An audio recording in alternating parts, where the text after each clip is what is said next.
السلام علیکم۔ راحت نیوز مئو میں آپ کا خیر مقدم ہے۔ میں راحت نیوز مئو سے فیروز اختر۔ میں جناب حضرت حافظ وقاری آفتاب عالم صاحب مئوی متعلم تعلیم الدین مئو کو ایمان کی کمزوری کے عظیم پہلو پر مدعو کر رہا ہوں۔ الحمدللہ وکفى وسلام علی عباده الذین اصطفى اما بعد فاعوذ باللہ من الشیطان الرجیم بسم اللہ الرحمن الرحیم یا ایہا الذین آمنوا اجتنبوا کثیرا من الظن ان بعد الظن اثم ولا تجسسوا ولا یغتب بعضکم بعضا صدق اللہ العظیم۔ محترم دینی بھائیو، بزرگوں، دوستوں اور ہماری پیاری ماؤں اور بہنوں، اللہ رب العزت نے ہمیں اور آپ کو ایمان جیسی عظیم نعمت عطا فرمائی ہے۔ اگر کسی شخص کو دنیا میں کھانے کے لیے ایک لقمہ نہ ملے، پینے کے لیے ایک گھونٹ پانی نہ ملے، رہنے کے لیے کوئی مکان، کوئی گھر نہ ملے، پہننے کے لیے کوئی کپڑا نہ ملے، لیکن وہ شخص ایمان کے ساتھ دنیا سے چلا جائے، ایمان کے ساتھ قبر میں اتر جائے، اللہ کی قسم اس سے بڑی کوئی کامیابی نہیں ہے۔ اگر کسی شخص کو دنیا کی ساری نعمتیں مل جائیں، دنیا کی ساری حکومتیں مل جائیں، دنیا کا ہر قسم کا چین و سکون مل جائے، مگر وہ انسان بغیر کلمے کے دنیا سے چلا جائے، بغیر ایمان کے قبر میں اتر جائے، اللہ کی قسم اس سے بڑی کوئی ناکامی نہیں ہے۔ اللہ رب العزت ہم سب کو ایمان کی حفاظت کرنے کی توفیق عطا فرمائے۔ میرے عزیزو، ایمان مضبوط ہوتا ہے اعمال کے ذریعے۔ جس قدر بندے کا تعلق اعمال سے ہوگا، جس قدر بندے کا اعمال مضبوط ہوگا، اتنی ہی بندے کا ایمان بھی مضبوط ہوگا، کیونکہ ایمان مضبوط ہوتا ہے اعمال کے ذریعے۔ ایک وقت تھا جب مسلمانوں کا رشتہ قرآن کریم سے مضبوط تھا، جب مسلمانوں کا تعلق مسجد سے جڑا ہوا تھا، جب مسلمانوں کی زندگیوں میں نیک اعمال تھے، تو پوری دنیا اس مسلمان کا نام سن کے تھر تھر کانپتی تھی۔ کفار مشرکین کے دلوں میں اس مسلمان کا رعب اور دبدبہ اور خوف تھا، مگر جس دن سے مسلمانوں نے اپنے اعمال کو کمزور کر ڈالا، مسلمانوں کا رشتہ قرآن سے ٹوٹا ہے، مسجد سے کمزور ہوا ہے، پھر یہی مسلمان کا ایمان اتنا کمزور ہو گیا کہ امت میں، ہمارے معاشرے میں بے دینی کی آگ تو لگی ہوئی تھی، مگر اب ارتداد کی بھی آگ لگ چکی ہے، اب ارتداد کی بھی ہوا پھیل چکی ہے۔ آئے دن ہماری ماں، بہن، بیٹیاں غیروں سے اپنے تعلق کو قائم کر کے، ان کے ساتھ محبت کر کے، ان کے ساتھ بھاگ کر کے شادیاں کر رہی ہیں، نکاح کر رہی ہیں اور ایمان سے ہاتھ دھو رہی ہیں۔ تقریباً رپورٹ کے مطابق 10 لاکھ سے زیادہ ہماری ماں، بہن، بیٹیاں غیروں سے ناجائز تعلق قائم کر کے، ان کے ساتھ جا کر کے، ان سے نکاح کر کے اپنے ایمان کو کھو دیا ہے۔ میرے عزیزوں، ان کی وجہ یہی ہے کہ ان کا اعمال سے رشتہ ٹوٹا، پھر ان کا ایمان بھی کمزور ہو گیا۔ اور دوسری طرف ہمارے معاشرے کے اندر، ہمارے مردوں میں ارتداد کی ہوا چلی ہے کہ شکیل بن حنیف کا فتنہ جو چند سال پہلے ہمارے معاشرے کے اندر موجود تھا، ہر مسجد کے منبر سے علماء اس کے بارے میں امت کو بتایا کرتے تھے، عوام کو بتایا کرتے تھے کہ شکیلیت یہ ہے، اور ختم نبوت پر ہر مسجد سے بیان ہوتا تھا، آوازیں آتی تھی، مگر آج علماء خاموش ہو گئے۔ میں پوچھنا چاہتا ہوں، کیا شکیل بن حنیف کا فتنہ ختم ہو گیا؟ کہ اب امت میں ختم نبوت پر بیان کرنے کی ضرورت نہ رہی، امت کے سامنے ختم نبوت کے مسائل کو بولنے کی ضرورت نہ رہی، اس مسائل کو عام کرنے کی ضرورت نہ رہی۔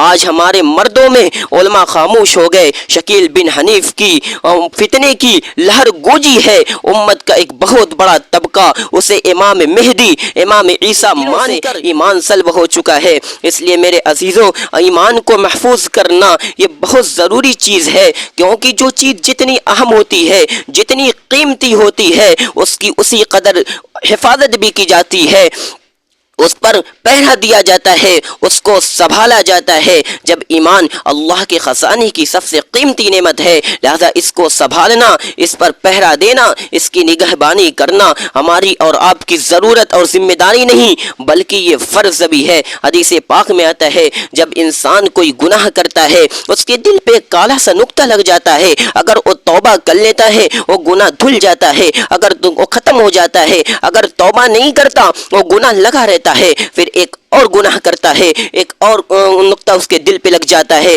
ایک دوسرا گناہ کرتا ہے، ایک اور نقطہ اس کے دل پہ لگ جاتا ہے، یہاں تک کہ گناہ کرتے کرتے اس بندے کا دل بالکل سیاہ اور کالا ہو جاتا ہے۔ جب بندے کا دل سیاہ اور کالا ہو جاتا ہے، پھر اللہ رب العزت اس بندے کے اندر سے توبہ کی توفیق چھین لیتا ہے، پھر احساس ختم ہو جاتا ہے، اور جس بندے کے اندر سے توبہ کی توفیق چھن جائے پھر ایسے شخص کا ٹھکانہ جہنم ہے۔ ایک دفعہ جبریل امین اللہ کے نبی صلی اللہ علیہ وسلم کے پاس آتے ہیں اور کہتے ہیں یا رسول اللہ، یا رسول اللہ، اللہ نے جہنم بنائی ہے۔ اور آقا مدنی صلی اللہ علیہ وسلم کہتے ہیں جبریل وہ جہنم کیسی ہے؟ فرمایا اللہ کے نبی وہ جہنم یوں ہے کہ اگر اس کی ایک چنگاری دنیا میں آ جائے پوری دنیا جل کے راکھ ہو جائے۔ فرمایا اللہ کے رسول اگر اس جہنم کا ایک لوٹا پانی دنیا کے سمندروں میں ڈال دیا جائے پوری دنیا کے سمندر کا پانی کڑوا ہو جائے۔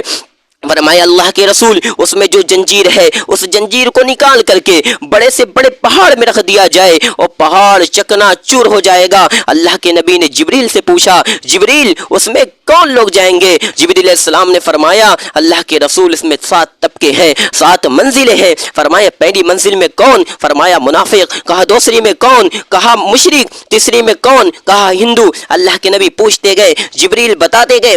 جب 7ویں منزل پہ پہنچے ہیں جبریل علیہ السلام خاموش ہو گئے۔ اللہ کے نبی کہتے ہیں جبریل خاموش کیوں ہو رہے ہو؟ آخر بتاؤ 7ویں منزل میں کون جائے گا؟ جبریل علیہ السلام نے کہا اللہ کے نبی آپ کی امت کے ان گنہگاروں کو اس میں ڈالا جائے گا جو گناہ کرتے کرتے مر گئے اور توبہ نہ کی۔ اللہ کے نبی کو یہ سننا تھا۔ اللہ اکبر، غش کھا کر زمین پر گر پڑے، رونا شروع۔ 3 دن گزر گئے، میرے اللہ کے نبی صلی اللہ علیہ وسلم نے ایک گھونٹ پانی نہیں پیا، ایک لقمہ کھانا بھی نہیں کھایا، صرف رو رہے تھے یا رب امتی امتی، یا رب میری امت کا کیا ہوگا؟ نماز پڑھانے جاتے اللہ کے نبی صلی اللہ علیہ وسلم روتے ہوئے جاتے، نماز پڑھا کر آتے روتے ہوئے آتے تھے۔ چنانچہ حضرت ابو بکر صدیق رضی اللہ تعالیٰ عنہ اللہ کے نبی کے دروازے پہ حاضر ہوتے ہیں، آواز لگاتے ہیں، دستک دیتے ہیں، پوچھت آواز آتی ہے کون؟ کہا ابو بکر۔ اللہ کے نبی نے کہا واپس چلے جاؤ، اجازت نہیں ہے۔ حضرت سلمان فارسی رضی اللہ تعالیٰ عنہ آئے، دروازہ کھٹکھٹایا، کہا کون؟ کہا سلمان۔ کہا واپس چلے جاؤ، اجازت نہیں ہے۔ چنانچہ سلمان فارسی رضی اللہ تعالیٰ حضرت فاطمہ رضی اللہ تعالیٰ عنہ کے گھر جاتے ہیں اور کہتے ہیں یوں بات ہے۔ چنانچہ حضرت فاطمہ رضی اللہ تعالیٰ عنہ آتی ہے، دروازہ کھٹکھٹاتی ہے، کہا کون؟ کہا فاطمہ۔ کہا اندر آ جاؤ۔ حضرت فاطمہ رضی اللہ تعالیٰ عنہ اندر داخل ہوتی ہیں، دیکھتے ہیں اللہ کے نبی صلی اللہ علیہ وسلم دارو قطار رو رہے ہیں، داڑھی مبارک آنسوؤں سے تر ہے۔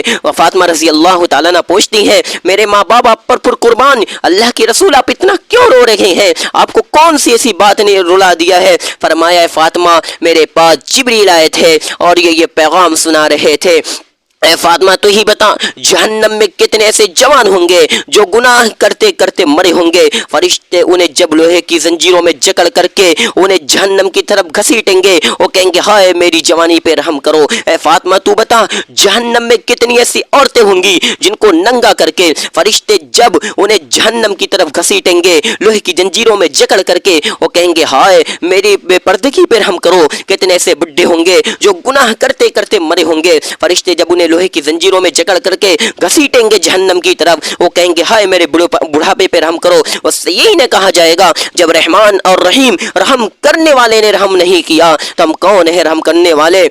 اس لیے میرے عزیز اور ساتھیوں انسان سے جو بھی گناہ ہو جائے فوراً توبہ استغفار کرنا چاہیے۔ انسان سے گناہ ہو جاتی ہے، انسان گناہوں کا پتلا ہے، انسان سے گناہ ہو جاتی ہے کیونکہ معصوم ذات صرف نبیوں کی ہے اور ہمارے نبی صلی اللہ علیہ وسلم خاتم المعصومین ہے، اور چنانچہ معصوم ذات تو نبی کی ہے مگر ہر ایک انسان متقی اور پرہیزگار بن سکتا ہے۔ جو گناہ نہیں کرتا وہ بھی متقی ہے، جو گناہ کر کے توبہ کرتا ہے وہ بھی متقی ہے۔ متقی کا معنی ہوتا ہے اللہ سے ڈرنا، جو گناہ نہیں کرتا وہ بھی اللہ سے ڈر کے نہیں کرتا، جو گناہ کر کے توبہ کرتا ہے وہ بھی اللہ سے ڈر کی وجہ سے کرتا ہے۔ اس لیے متقی دونوں ہیں۔